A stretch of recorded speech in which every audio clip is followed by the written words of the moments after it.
प्यारे बच्चों, आज मैं आपको आपकी पाठ्य पुस्तक आकृति के पाठ 14 लोकगीत पाठ का भाषा ज्ञान कराऊंगी।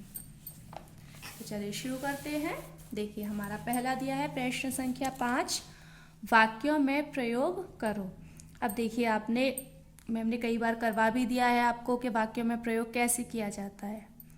तो देखिए, यहाँ पे कुछ शब्द दिए हैं, हमें इन शब्दों का प्रयोग करते हुए वाक्य बनाने हैं और उस वाक्य में इन शब्दों का आना बहुत ज़रूरी है।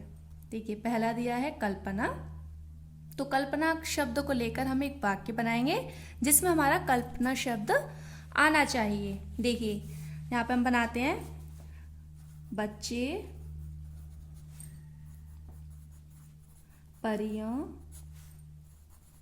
के देश घूमने की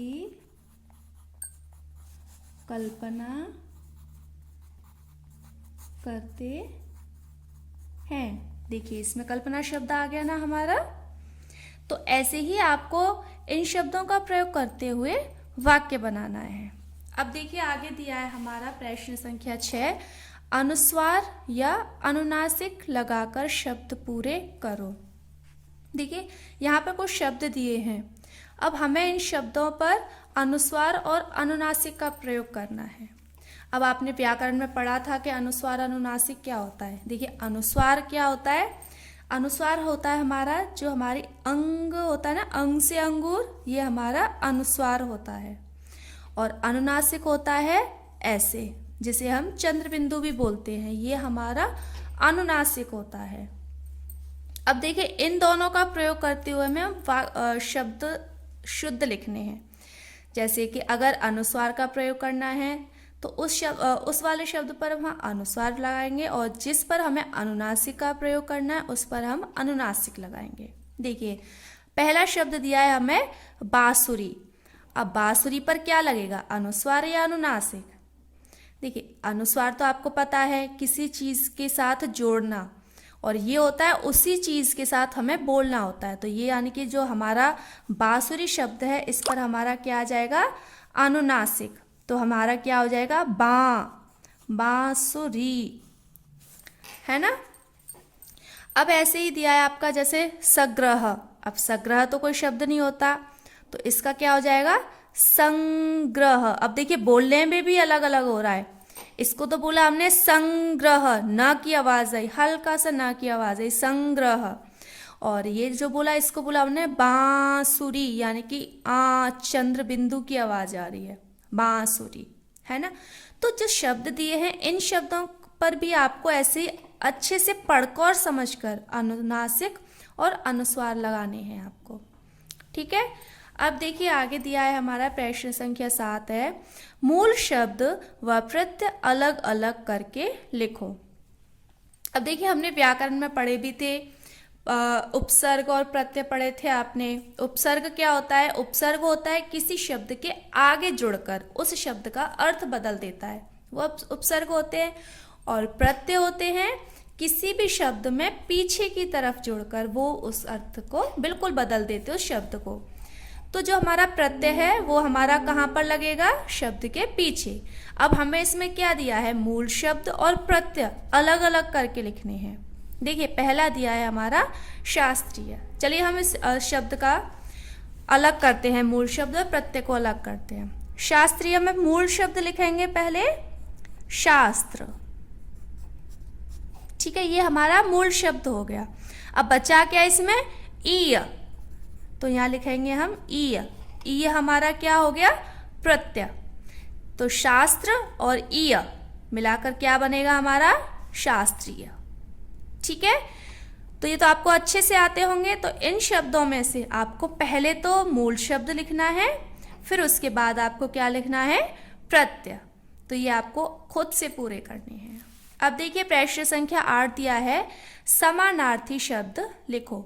समानार्थी शब्द यानी कि समान अर्थ वाले शब्द। और समान अर्थ वाले शब्द क्या होते हैं, जैसे कि पर्यायवाची। तो यहाँ पर हमारे कुछ शब्द दिए हैं, इनके हमें पर्यायवाची शब्द लिखने हैं। जैसे हमारा पहला दिया है स्त्री, स्त्री का क्या हो जाएगा हमारा पर्यायवाची या समानार्थी नारी।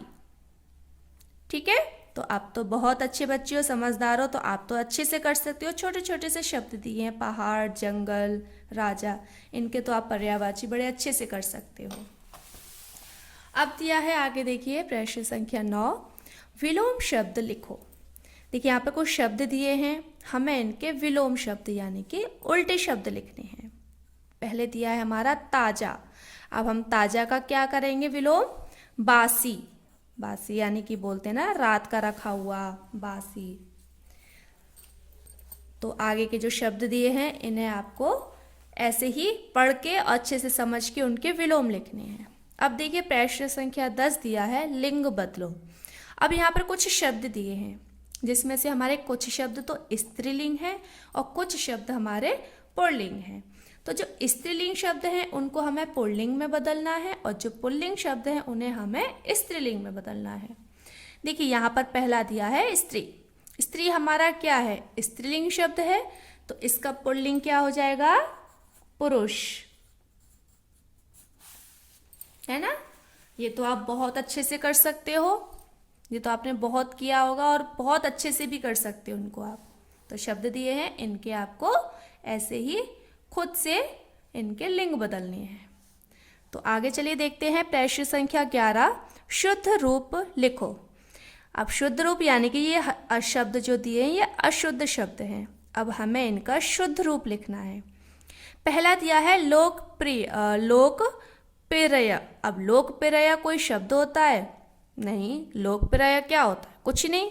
तो शब्द तो जो शुद्ध शब्द होता है वो क्या होता है हमारा? लोकप्रिय। तो शुद्ध शब्द क्या हुआ हमारा? लोकप्रिय। तो ऐसे अगर आपको इसमें कोई होता है संदेह कि हमें ये कैसे करना है, क्या करना है, तो आप पाठ को अच्छे से पढ़ोगे और उसमें से ही हमारे शब्द दिए गए हैं। जो आपका पाठ है ना लोकगीत, उसमें से ये शब्द दिए गए हैं, तो उसको पढ़ते हुए आपको इन शब्दों को शुद्ध करके लिखना है। अब देखिए प्रश्न संख्या 12 पर दिया है आपका संधि विच्छेद करो। अब आपको मैम ने संधि विच्छेद तो करा दिए व्याकरण में, तो संधि बताई थी आपको। संधि कितने प्रकार की होती हैं? संधि 3 प्रकार की होती हैं। कौन कौन सी होती है संधि आपके? स्वर संधि, व्यंजन संधि और विसर्ग संधि। अब देखिए संधि तो 3 प्रकार की हो गई, लेकिन जो पहली संधि है हमारे स्वर संधि, उसके भी आपको भेद कराए थे मैम ने। 5 भेद होते हैं। कौन कौन से होते हैं वो 5 भेद? दीर्घ संधि, गुण संधि, वृद्धि संधि, यण संधि और अयाति संधि। तो अब जो हमारे शब्द दिए हैं हमें इनके संधि विच्छेद करने हैं। देखिए पहला दिया है मनस्ताप। अब मनस्ताप का क्या संधि विच्छेद होगा? मनः ताप। तो ये हमारी कौन सी हो गई? विसर्ग संधि, है ना। अब इसके बाद दिया है राजश्री, राजश्री, है ना। राजश्री का क्या हो जाएगा? राजा ऋषि। तो राजा ऋषि को मिला के लिखेंगे तो क्या हो जाएगा? राजश्री। तो ये हमारा कौन सी संधि है? गुण संधि। ठीक है। अब आएगा आपका हरीश। हरीश की क्या हो जाएगा? हर और ईश। तो हर और ईश को मिलाकर हमारी क्या बनेगी? हरीश। तो ये हमारी कौन सी संधि हुई? दीर्घ संधि। और इसके बाद दिया है कवींद्र। कवींद्र का क्या होगा? कवि और इंद्र। तो ये भी हमारी कौन सी है? दीर्घ संधि, है ना। तो आपकी गुण संधि और दीर्घ संधि कौन सी संधि के भेद हैं? स्वर संधि के भेद हैं। ध्यान रखिएगा ये बात। अब देखिए आपका अंतिम दिया है संकल्प। संकल्प का क्या लिखेंगे हम? समकल्प। तो ये हमारा क्या बन गया? समकल्प। समकल्प को मिलाकर हमारा क्या बनेगा? संकल्प शब्द बनेगा। तो ये हमारी कौन सी संधि है? व्यंजन संधि। ठीक है। तो अब आपका गृह कार्य है कि आपको प्रश्न संख्या 82 और 83 पर, प्रश्न संख्या आपका 5, 6, 7, 8, 9, 10, 11 और 12 आपको अपनी किताब में ही पूरा करना है। ठीक है।